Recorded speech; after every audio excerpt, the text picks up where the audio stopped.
প্রথমে কথাবার্তা হইব, তারপরে কয়দিন ঘোরাঘুরি, তারপরে ডিরেক্ট হোটেল। এখানে ওয়েট করতেছে কেন? চলো ভিতরে চলো। বলে গেছো তুমি তুমি তো বললা যে বাসার নিচে ওয়েট করতে।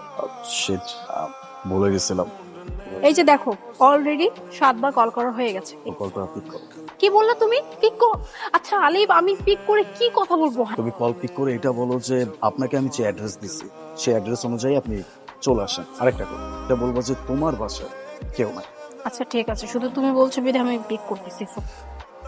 হ্যালো, হ্যালো, এত জলদি কল? তোমার নিয়ে তো একটু ঘুরতে ইচ্ছা করতেছে। যদি থাকতে একটু দুজনে মিলে একসাথে ঘুরতাম। এখন তো বাইরে যাওয়া পসিবল না। তুমি একটা কাজ করতে পারো, আমার বাসায় চলে আসতে পারো। কেউ নেই আমার বাসায়, তো বাসায় আসলে আই থিঙ্ক আরো ভালো মতো করে আমরা গল্প করতে পারবো একে অপরের সাথে। কি বলো, সত্যি বাসায় কেউ নাই? আমি অ্যাড্রেসটা টেক্সট করে দিচ্ছি, হ্যাঁ? ওই অ্যাড্রেসে চলে আসো এক্ষুনি। আচ্ছা আচ্ছা, তোমার অ্যাড্রেস মতো আমি চলে যেতেছি। হ্যাঁ, ডান।